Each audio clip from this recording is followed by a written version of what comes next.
Hey everyone, today this is a video to respond to Gavin Ortlund's How Did Low Church Get Uncool? He's kind of defending Baptists and evangelicals against the attack from more high church traditions, and he's primarily talking about liturgy and sacraments on this, and I guess kind of the use of the church fathers a little bit, but mostly those two things.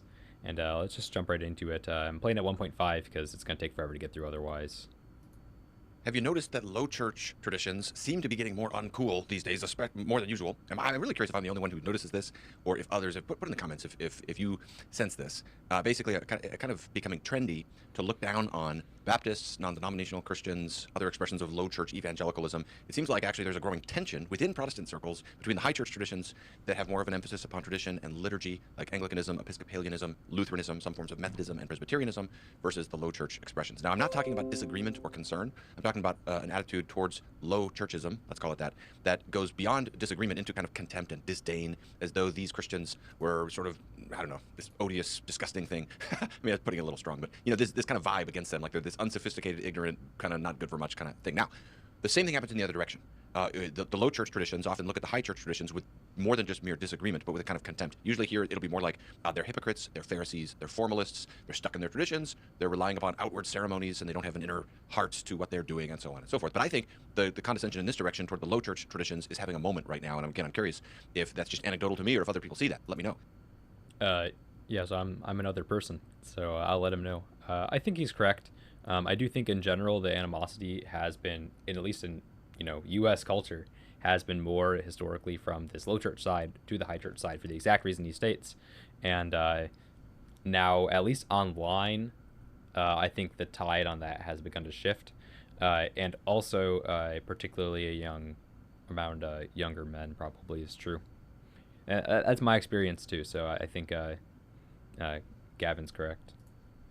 But I think the body of Christ is stronger when we give arguments for our views without the contempt. So you crank up the logic and argumentation, make all your arguments, appeal to the church fathers, do everything like that, but reduce the contempt.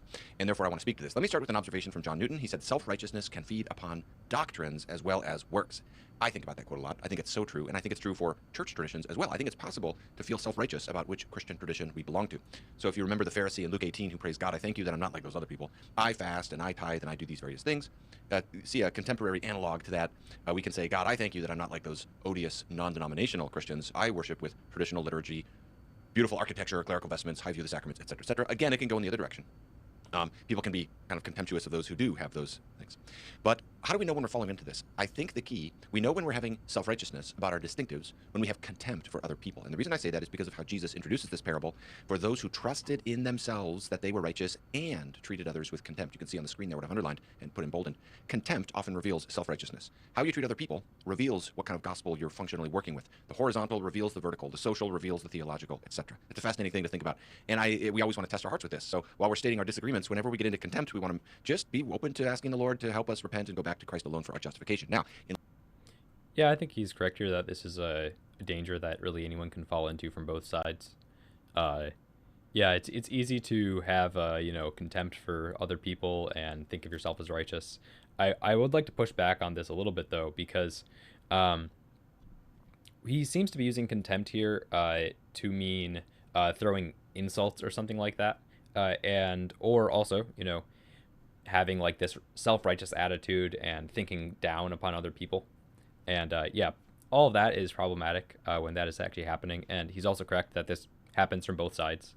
Uh, so yeah, if you are thinking, oh, look how good I am because I have this high church liturgy and things like that, and look at these others who have these low church liturgies, or not really liturgy at all.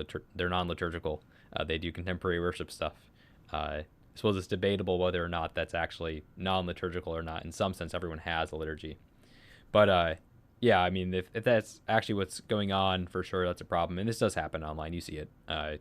There's undoubtedly, you go on Twitter, you see every evil vice under the sun.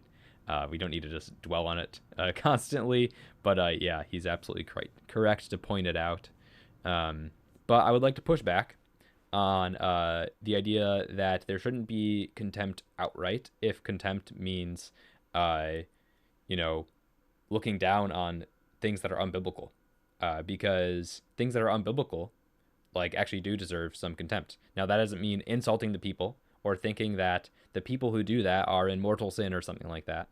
But if the practices of a church, a congregation, are like this big box evangelical megachurch style, Lutherans actually do believe that is unbiblical, or at least that is, the traditional Lutheran approach, the so-called high church approach. And he's using high church here, to be clear. He doesn't mean like, oh, you have beautiful architecture, vestments, and incense, although it that goes along with it. Those are more accidents, though, to being high church. Those aren't the actual essence of it. I think he's speaking here more generally about high church traditions, meaning these traditions that, these denominations like the Lutheran Church Missouri Synod, or the continuing Anglicans, or Roman Catholics, or Eastern Orthodox, these types of groups who are more traditional in their liturgy, who, have high respect for the church fathers, high respect for sacraments, high respect for the office of the ministry, things like that. That is what he means by high church, I think. I don't think he means like, someone could say, oh, this is a low church congregation because, like it's an LCMS church and they have like whitewashed walls and don't have any images, and their pastor just wears like a clerical collar and, doesn't really wear any other vestments. And he goes up there and does a very bare bones liturgy with no chanting, but it's like, what are the settings in the LSB? Like, yeah, that is low church in a sense, but I don't think that's what he means. I think that would actually be high church in his categorization. When he's saying low church, he's talking about your generic Baptist evangelicals, who, don't really have this traditional structured liturgy. They don't really follow one of those. So like, I think by his own categorization, something maybe even like a really traditional like Reformed liturgy might even be considered like mid-church level. And then like high church is like, even the thing I just described earlier about this like this hypothetical Lutheran congregation, I think would be considered high church in his view. There still are vestments like a clerical collar and stuff. There still is the traditional liturgy that's being followed that loosely follows a historic liturgy. The other settings in the LSB other than 3 they do loosely follow historic Western liturgy. They kind of get a lot of things mixed up. I'm not a big fan of them. Actually, even setting 3 has some things I have gripes about. But setting 3 is generally quite close to the historic Western Mass since the time of Gregory the Great. It's loosely the same Mass. So I think that's what he's talking about. Anyhow. But yeah, we shouldn't just be throwing insults, but if, we kind of take a different position from him and say, well, it's not just like one is kind of better than the other for aesthetic reasons or something like that, but rather that one is actually unbiblical and the other is biblical, well, then we should have some sort of contempt, actually, because unbiblical things deserve contempt. You don't have to throw insults, but you actually should, like, critique of you, and it should be more than just strictly logic. Like, we should actually have a distaste for things that are unbiblical. And yeah, that's my take. In light of all this, what I want to do in this video is share a particular way that I see low church traditions being criticized, where I think it leads to the contempt. I think it's an unfair way of appraising this whole sector of Christianity, which actually right now is doing a lot of good for the kingdom of God, by the way. I'll say more about that at the end. Now, there's a lot of valid criticisms of it as well. Let me, if it helps at all, as a Baptistic person, I don't fit in very well among Baptists. No one attacks me more than Baptists. And because I'm, a lot of Baptists are very sectarian, and I would say I'm sort of moderately ecumenical, and I just don't fit in well culturally among some Baptists. I love church history and Latin, and not exactly the things you think of with Baptists. So I get a lot of the concerns. Look, again, I'm not saying we shouldn't offer criticisms. I have criticisms of the low church traditions, but there's some unfair ones that lead to the contempt. Let me identify one here, trying to identify this sector of Christendom a little bit, and that is when we criticize, let's put it like this: we appraise a tradition by what is most visible, rather than its official or best expressions. We just look at the surface, anecdotally, of what shines out, what is most apparent, rather than going to the official or best articulations and expressions of this tradition. Let me explain. All right, so I'm going to critique here his official and best as a single category. I think those need to be distinguished, but I'll do it at the end. But keep that in mind. Official and best, that is to say, on paper and idealized, are not the same thing. In this by 2 metaphors. Metaphor number 1. Suppose you grow up in Minnesota. I grew up vacationing in Minnesota. I like Minnesota. It's a cool place. Really interesting and unique place. So you grow up in Minnesota and you know a lot of liberal Lutheran churches. In fact, let's just say that you only meet Lutherans who are liberal, as sometimes happens in places like that. And so you just think Lutherans are liberal. This is true. because that's what you can see. And that's Minnesota's a somewhat still the understandable error LCA. because it's based in a real experience, albeit a limited one. But if somebody tells you about official Lutheran doctrine and other expressions of Lutheran Christianity that are more conservative, you should be willing to revise your understanding from that anecdotal picture to get the fuller picture. And if you're unwilling to do that, it could be a form of prejudice. Second example, suppose you grow up in Brazil and your experience of Roman Catholicism is that it is very nominal. In fact, so much so that you don't know any devout Roman Catholics. All right, he just gives another example. I'm gonna skip it. All right, so critique of his Lutheran example here. So the example, I think, has a fundamental parallel missing to these Baptists. So the LCMS and the WELS and the ALC and the ELS, these groups are not in communion with the ELCA. So yeah, if you and not only that, but the ELCA is non-confessional. Like they're not really Lutheran in the historic sense of that term. So they're Lutheran in name only. They're Linos, as they'd say, right? Anyhow, that kind of defeats the argument, because if you're saying, well, my perception of like Lutherans on the ground is like, well, they're all liberal. That's all the Lutherans I've ever met, because I'm from Minnesota and they're all ELCA. Okay, well, sure, yeah, you should be able to revise your position down. Like, he's right about that. Okay, but then once you revise your position, like, what should your revised position be? It's like, oh yeah, these other groups, like, they don't even commune with, the ELCA. They're like completely different. Whereas among the Baptists, you have these, these Baptists who do this big box contemporary worship, evangelicalism, megachurch style. They don't focus on sacraments really at all. They don't care about the church fathers. They don't really know much about church history. They have, a view of the pastor that he's just an educated guy, but doesn't really have any, special importance. He's good at talking or something like that. Like, yeah, like if there's that, and then there's the Baptists who aren't like that. That's true. But guess what? They all commune with one another, and they all are in the same church bodies. And every single Baptist church body, to my knowledge, is pretty much like that. Like IFBs, probably not as much. You don't have this megachurch style among IFBs so much.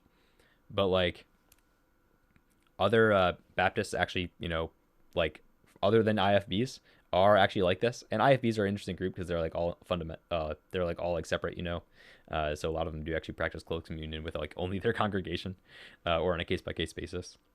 But yeah, the parallel falls apart. And I also don't really see like the more, I guess, traditional Baptists like kind of dunking on the megachurch ones so much. I mean, you do get some for sure, but it's not something you see like often. It's not like a major dynamic. I think it was like a big dynamic like 20 or 30 years ago for like Baptists that did more like older style Baptist worship to like really dunk on the contemporary worship people, but it was usually like really bad arguments like drums are evil or something like that, and really dumb stuff. But I don't see that ever today. And I say this having grown up in these evangelical Baptist circles. I never really saw like this strong contempt like the longer I went. Like when I was really little, I remember some of it, and then like as I grew up, that seemed to fade away, and like everyone in these Baptist evangelical circles seems to be okay, at least. Like they may not go to that themselves. It may not be their cup of tea to like go to these mega churches, but they at least are like okay tolerating it in their churches. They don't seem to have a problem with it inherently. So yeah, that would be my critique on that particular point.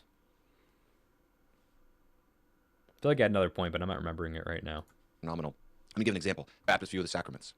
The street level practice you can observe is Baptists believe that the sacraments are just symbols, and they're not very sacred, and they're not really. Yeah, so I had another point, but it's actually after this section, so I'm gonna let him finish, and then I'll like give my second point of critique that I just remembered. It came back to my mind. Emphasized, and they're just purely a symbol. They're basically something we do to, like, when you get baptized to show your faith. That's basically what's happening. Well, that may be anecdotally visible, but that is not historic Baptist theology. And I've done a whole video arguing that real presence of Christ in the Eucharist is the historic Baptist view of the Lord's Supper. You can see the thumbnail. You can check that video out if you want. Here, let me talk about baptism. Because the way that a Baptist view of baptism is often framed is this.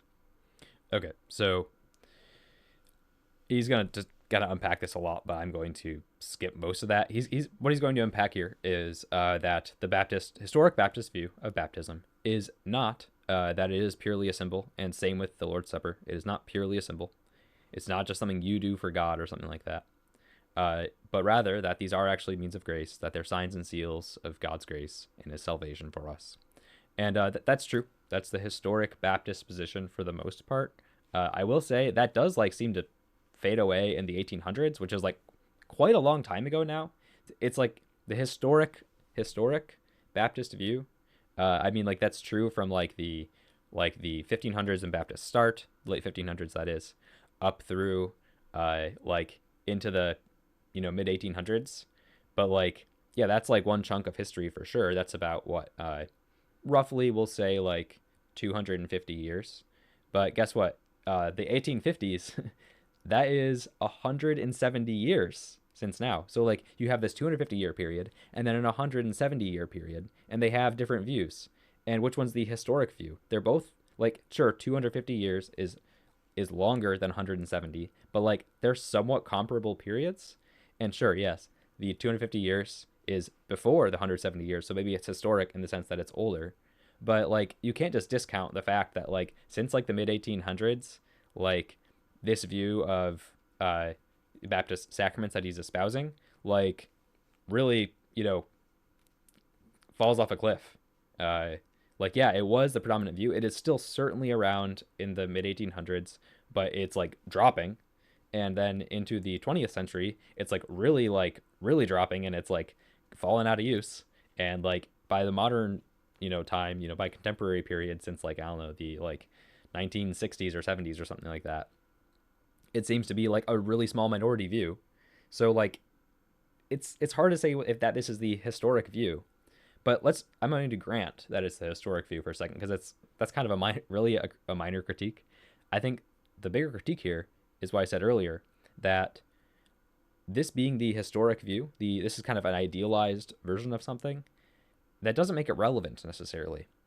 If Lutherans did something a long time in the past, and that was like a very standard common practice among them, but like no Lutherans do it today, or like, just a small number of Lutherans do it today, or something Lutherans believed in the past, but only a small number of Lutherans believe it today. That doesn't really matter that much. Like, who cares? Not to be like mean, but like it doesn't actually matter that much, because it's not the reality on the ground, and it's also not the reality on paper, which is why I said you need to distinguish between on paper and idealized here. When Lutherans have a doctrine or a practice that's in our confessions, and our pastors are subscribing to those confessions, vows, and their ordination vows made to God, and the official church body publishes these as our official public doctrine, that is different from a Baptist saying, look at what the 1689 says, or well, this is what Keach's Catechism says.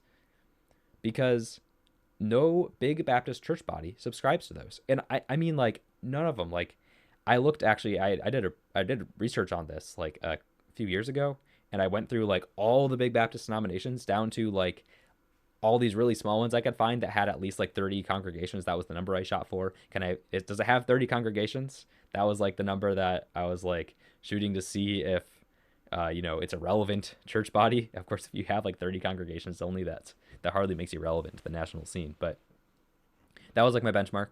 And none of them, not a single one of these denominations, has a subscription to any of the historic Baptist confessions. Like the 1689 or the First London Baptist Confession, I forget which year that is now, 1644 or something like that. They don't hold to the Orthodox Creed, which is a general Baptist confession. None of them hold to like the Orthodox Catechism, which is another like general, that's a more generic like Baptist catechism. It's like used by both. It can be used by both particular and general Baptists more so. None of them are subscribing to the Keach's Catechism. Like individual congregations might subscribe to those, but no big church body does.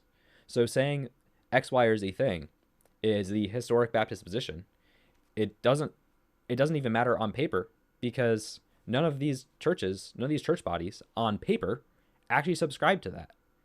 An individual congregation might, and there are individual congregations that do. You will look at church websites and they'll say, we subscribe to the 1689 London Baptist Confession of Faith. Sure. But none of the big church bodies subscribe to that. And these big church bodies, they have communion together. Like they have full fellowship within their church body at the very least, if not across each other's.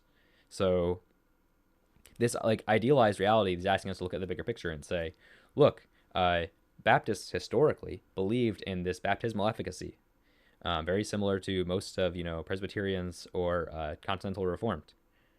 But Baptists haven't really believed in that for decades now, at least in a substantial level. They're a minority that do, people like Gavin.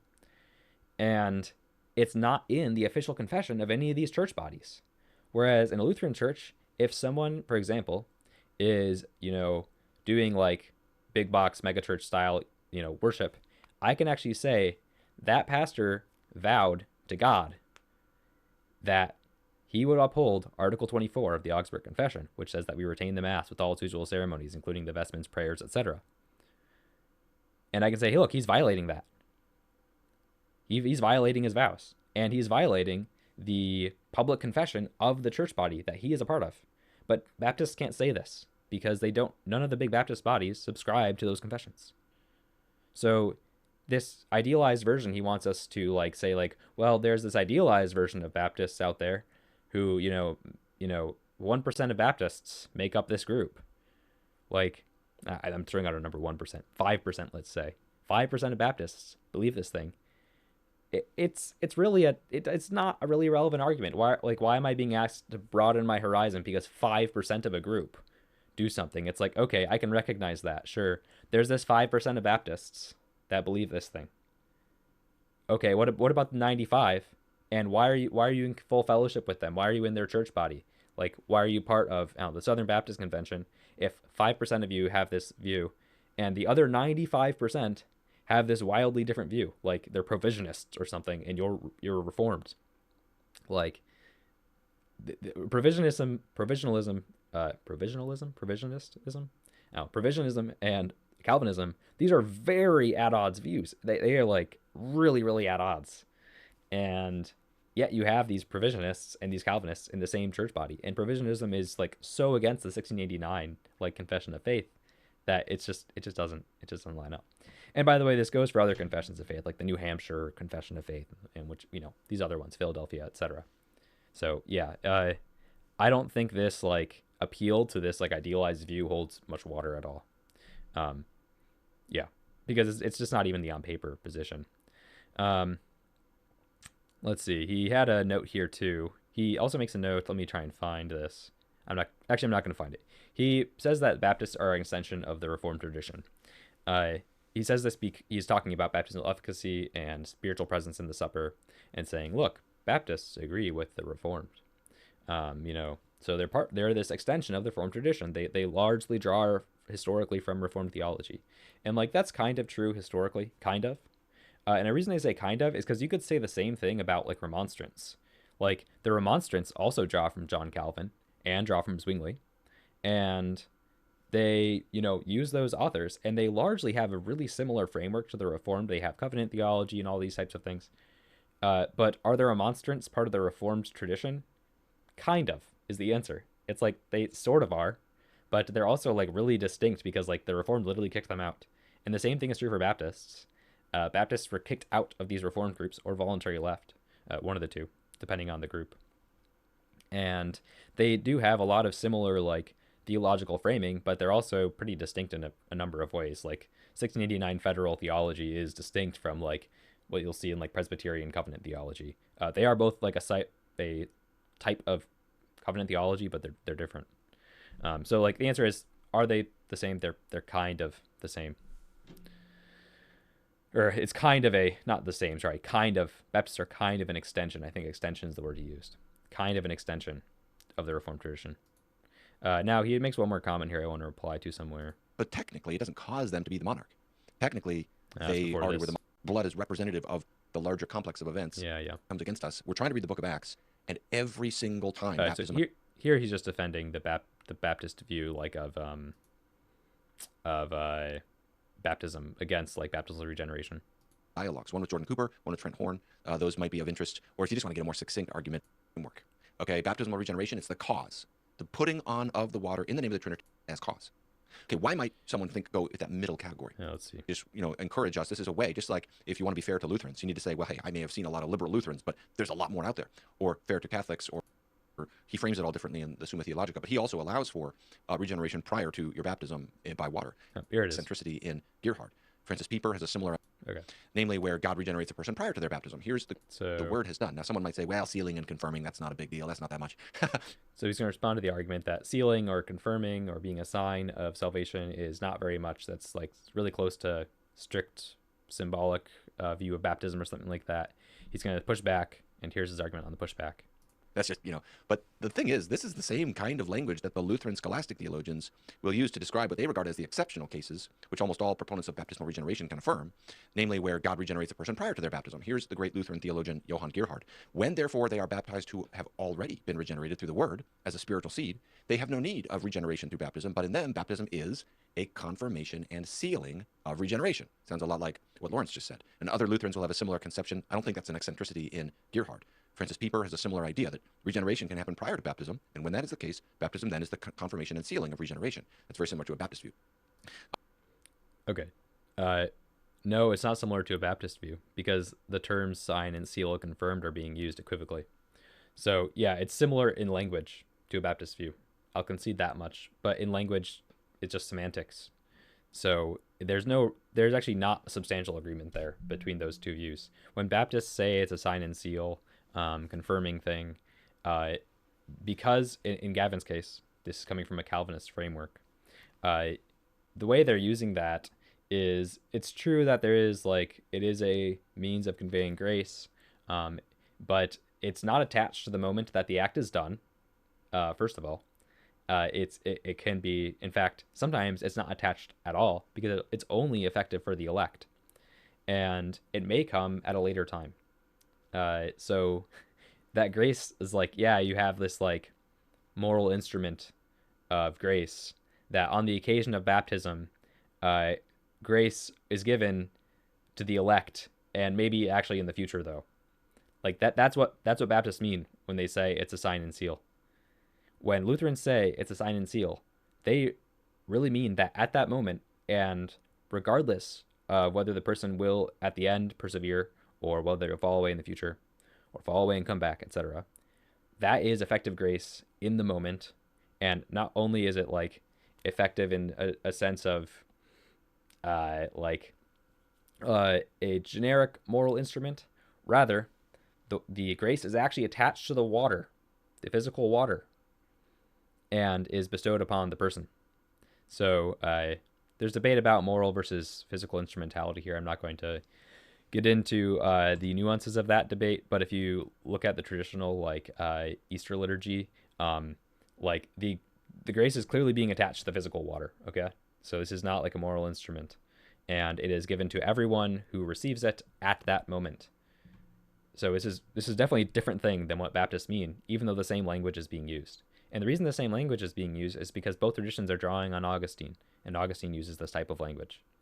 So, do Baptists agree with Gerhard? Does Gerhard agree with Baptists on this being a sign and seal for people who already believe because they heard the word preached and then they go get baptized? No. The same language is being used. There are some amounts of shared agreement in that theology, but substantially they're meaning different things. That's all I had to say. This was kind of just a spur of the moment video. I listened to Gavin's video on the walk, and I had a lot of things with a lot of concerns with it. So this is my reply. Hope you enjoyed. Happy Easter season, Eastertide. Hope you all come back for the future videos.